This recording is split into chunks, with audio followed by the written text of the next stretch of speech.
million noong nakaraang taon. Ayon sa listahan ng Commission on Audit, pumapatak na mahigit 2 million pesos ang kanyang kita kada buwan. Pinabulaanan naman ni Aresa na ganong kalaki ang kanyang sinusweldo. Kapag kausap natin siya, sabi niya 62,000 yata, no? Take home pay niya. Yun ang inuwi mo, pero yung hindi mo naman nagastos yun dahil marami kang perang pwedeng gastusin na hindi dumadaan sa COA, Commission on Audit, yung mga intelligence fund. Ang dapat amyendahan, yung pera ng GOCC, kasi sila eh. Wala silang tulong na nakuha sa gobyerno. So, kailangan kumita sila. Kailangan may porsyento ron na napupunta naman sa National Treasury na pambawas din sa budget deficit natin. Kasi solo nila yun. Pero kung basta, hindi ba porke mabigay nila yung porsyento nila dun sa National Treasury? Wala nga. Actually, wala sila. Wala silang binibigay. Wala nga yung binibigay ngayon. Kasi nga sila, GOCC, tsaka Hindi sila required. mga government financial institutions. So yung panawagan ni Noy na sa budget, walang bagong kotse, hindi sakop ang GOCs tsaka GFIs, mga GOCC. Kasi nga, yung budget naman, hindi naman kahati sila doon. Kaya sana panawagan din ni Pinoy sa mga to. Kasi ito yung maluluho eh. Ito kasi mga kinuha sa private sector. Oo, na kailangan daw tapatan yung sweldo nila doon. Tatapatan, pati benepisyo. Pero pag nakita mo naman government-owned and control corporation, pag tinignan mo yung listahan yan, halos kalahati yata hindi kumikita eh. Mas mataas pa talaga sweldo nila sa Pangulo ng Bansa. Mas mataas din naman ang Pangulo. Hindi, sa kinukuha nila yung totoong nakukuha nila. Ang sweldo ng Pangulo, mga 90 yan, pero ang kanyang, kagaya na lang kanyang discretionary fund galing PAGCOR, 1.2 billion yan, kanya lang yan. Kahit gastos niya yan, hindi walang magka-question, paano niya ginastos. Marami pa siya ibang discretionary fund. Kaya halos lahat gusto maging Pangulo eh. Dahil walang kahirap-hirap. Nandiyan lang yung pera, bilyon-bilyon, nasa harapan nila. Depende sa pamamahala nila. Okay, dapat sana yung may pinakamataas na sweldo sa ating gobyerno. Mukhang sulit na sulit ang sahod na natatanggap. At ito nga, pinakita niya yung cheque niya, di ba? Hands-on President Noynoy ang ating nakita sa naging exclusive na kuha po ng GMA News. Personal na pinuntahan ni Pinoy ang isang estero sa Maynila. Nagulat nga marami sa Menjola. Hindi na nagrarally laban sa Pangulo nakita, kundi mismo ang Pangulo na ang nasa Menjola. Lalo na nang bigla nitong puntahan ng isang maruming estero doon. Yung pala, kagagaling lang ng Pangulo sa briefing ng Pasig River Rehabilitation Council. At nabanggit daw sa kanya na maduduming estero raw ang mga nakakarumi ng ilog din. Kaya gusto niyang silipin ito ng personal. Pagkasilip sa naturang estero, tiniyak ngayon ni Pinoy na may magagawa pa raw tayo na linisin. At hindi lang po ang mga estero, kundi ang mismong Pasig River. Ayan. Taon-taon may mga piso sa Pasig. Asa na yun? Oo. Pasig Rehabilitation. May ferry na doon, diba? Di ba may improvements na sa Pasig? Kaya lang it'll take another decade or so para completely siya kumbaga yung buhay doon sa Pasig River. Sabi niya nga, may nagsabi ng pag-aaral sa kanya, doon sa 6-year na term niya, malaki na raw improvement ng Pasig. Nagpida, kaya ko yan, so President, magkano yan? Ganun naman yun, sorry. Hindi mo kayang biglang ganyan na lang yan ang lilinisin. Unang-una, yung disiplina sa nakapaligid. Bukod sa mga squatter, yung mga malalaki pang kumpanya, nandun lahat yung tapunan nila ng langis at basura. Stretch yan eh. Pag tinignan mo, ilang local government naman ang tatamaan, kumbaga. Kung tatamaan at magkakaisa, di ba dapat bantay-bantay din yun eh. Dadaan niya ng Pasig, Pandaluyo, lahat dinadaanan. Dapat yung multa o kaya ikulong sandali. Yung mga basta nahuli ka magtapon, di ba? It's a crime against nature yung ginagawa Stricter nila. implementation kumbaga ng mga rules. Kasi minsan may mga batas tayo pero hindi naman talaga masusing na i-implement o na ipapatupad yung mga yan. Sabi nga nila, babalik din talaga yung basurang itinapon nyo. Totoo naman. Sila Nangyayari din naman ang talaga. hirap, di ba? Yes. At ito naman ang nakakagulat na balita, hindi raw ang tunay na asawang si Jenky ang nakalistang pangalan bilang may bahay ni Representative Manny Pacquiao sa official website ng Kamara. Imbes na si Jenky Pacquiao, isang Elizabeth Salvacion ang nakalagay na misis ni Pacquiao sa website. Saan galing yun? Pero hindi lang ito ang nakakapagtaka sa mga impormasyon sa profile page ni Representative Pacquiao at nakalagay din po doon ang edad ni Pacman, 68 na raw o 68 years old na. Ang layo po niyan sa tunay niyang edad na 31 at mali rin po ang kanyang birthday. Pati ang nakalistang opisina ni Pacquiao mali-mali rin. Kaya naman paiimbestigahan ng House Secretary General ang pagkakamali sa website na responsibilidad ng Information and Communication Technology Services. Pero natawa lang dito si Pacquiao, sabay sabing hindi na dapat palakihin pa ang issue dahil mabilis naman itong naiwasto. Wala naman akong ano doon at nabago lang. Tao lang naman, nagkakamali. Yan, parang nakita ko kasi yung website niya kasi kahapon nandun ako sa house. Tapos, parang nakita siya ng mga reporters. So, talagang ginrab na kagad. Pero, mabilis din naman nilang tinama. Mga bandang before 3 p.m., tinama na kagad Baka nila naman di yun. pa tapos yung Pero pagbabago. Congressman Salvacion kasi. Kumbaga, yung nakasulat na information sa kanya, kumbaga, siguro na-copy and paste. Or kumbaga, parang kinopia na lang. Ang tama lang doon sa page yung kay Manny, yung pangalan lang niya. Oo, yung pangalan niya.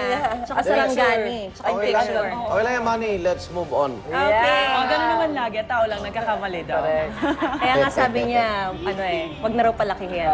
Oo, mga kapuso, balita naman mula Mayweather sa... na naman yan. Balita naman mula sa abroad, 3 turistang Hapon patay ng madisgrasya ang sinasakyan nilang tour bus sa Utah States, America.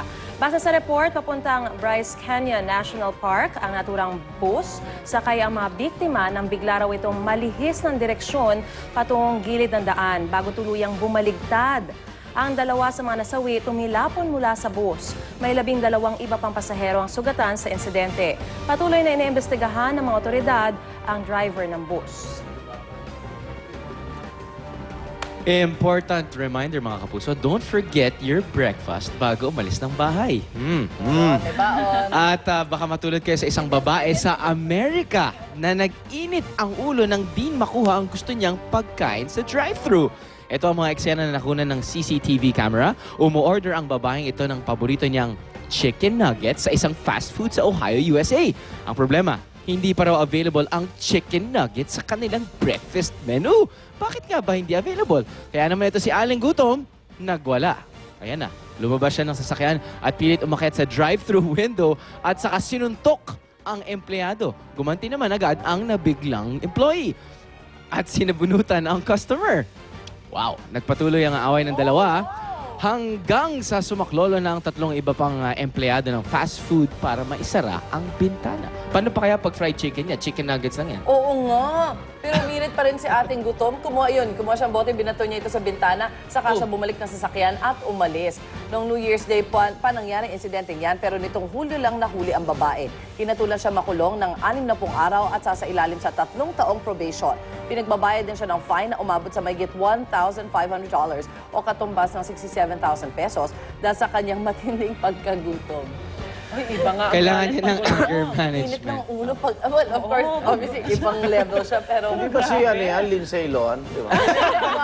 Ay, na, hindi naman. Di ba? Parang ano yun, no? Oo. At ang tanong, hindi niya alam na walang nuggets sa breakfast menu. Ano ba siya? Di ba? Parang... Hindi, ano pinaghugutan nun? Ang galit niya na walang chicken Baka may head. iba na siyang Gutom problema ka. talaga, tapos gutom na pa siya. Gutom na May gutom tama siya. siyang Ay, baka iba. naman antipati ka din yung sumasagot sa, Did you know there's no chicken nuggets? Di ba parang ginagano-gano siya? Just fish. What's wrong with your girlfriend? Mga ganyan siguro. Nilagyan na just shrimp talaga. I want chicken nuggets. This is hardware? This is a hardware? Ay, nako, pero ito pa ha, ito Matindi pa. rin yan. Isa namang lalaking flight attendant kalaboso dahil sa pakikipagtalo sa isang pasahero sa Amerika pa rin. May init ang ulo. Base po sa report, tinamaan ang ulo ng flight attendant ng bagahe na tinatanggal ng isang pasahero mula sa overhead bin. Nagalit po ang flight attendant at pinagsusori niya ang pasahero. Pero hindi ito ginawa ng huli, kaya nauwi sila sa mainitang pagtatalo. Hindi man pisikal na nagkasakitan ng dalawa pero nagbitaw ng masasakit na salita ang flight attendant gamit ang public address system sa aeroplano.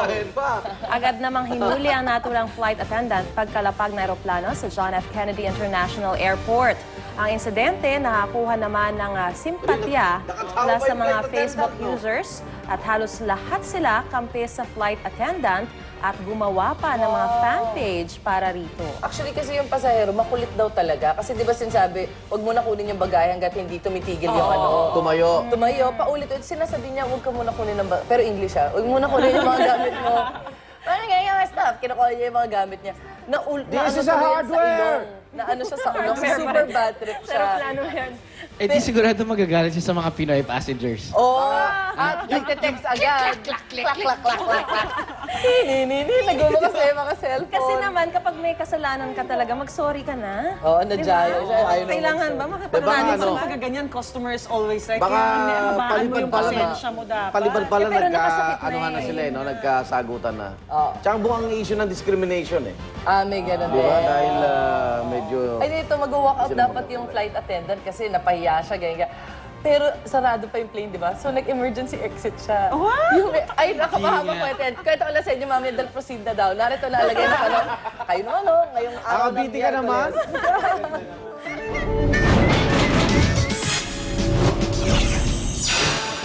Weather, very important po ito. Maulan sa Bicol Region, Visayas at Mindanao. Bunsod na epekto ng Intertropical Convergence Zone o ITCZ. Kaya sa mga kapuso natin sa mga lugar na yan, huwag niyo pong kalimutan magdala ng payong sa paglabas niyo ng bahay. Samantala sa ibang parte naman ng Luzon, kabilang na tayo dito sa Metro Manila, magiging partly cloudy lang ang ating weather. Sisikat naman po dakong 5:41 ng umaga ang ating araw at sunsets around 6:21 ng gabi. Check naman natin lagi ang lagay ng panahon sa iba't ibang dako ng Pilipinas.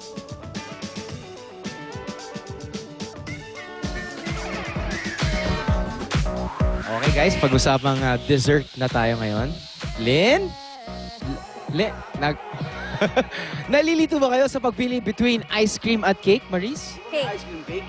Gusto ko cake. Cake? Oh, sige, pwede. Mas gusto ko cake. Lagi nung bata ako, Ice cream cake. Oo. Pero mas gusto kong cake, hindi ako nalilito dyan. Aba, tapos na ang problema nyo sa nahanap na dessert ni Monica sa Pampanga. Dito ang ice cream at cake, two become one na. Pinagasa na yan. Sige nga, Monica, mag-add ka ulit ng calories today. Napakasarap siguro niyan. Go, Mon. Ayan na. Ayan na. Nako, mga kapuso. Guys, I'm sure you want this. Well, gusto ko rin kasi naman, sino ba talagang hindi magkakagusto sa napakasarap na mga ice cream cake? Dito po yan sa Bake and Churn Ice Cream Factory dito sa Angeles, Pampanga. Naku, lalo na tayo mga Pinoy, di ba? Kapag may handaan, pag may special events, sigurado, present itong mga ice cream or cake. Pero paano pag pinagsama itong dalawa? Ito yung tinatawag nga nila na ice cream cake. Kaya mamaya alamin natin kung paano nga ba ito ginagawa at ang prosesong pinagdadaanan nito from step 1 hanggang sa pagiging finished product nito. And also para sa mga mommies natin out there na very interested kung paano ba ito gawin. So mamaya bibigyan namin kayo ng tips kung paano ba ito gawin sa inyong sari-sariling tahanan. And of course, dito very excited ako. Mamaya bibigyan nila ako ng chance to make my very own ice cream cake na tatawagin kong Monmon's Ice Cream Cake. Alright, so mga kapuso, join me sa ating napakasarap at napakatamis na usapan ngayong umaga mula po dito yan sa Angeles, Pampanga. Back to studio muna. Okay, kaya ano. Bago kayo magwala. Di ba? Dito na kayo kung saan totoong-totoo ang masayang samahan. Oh. At wala pong nagkakailanganan.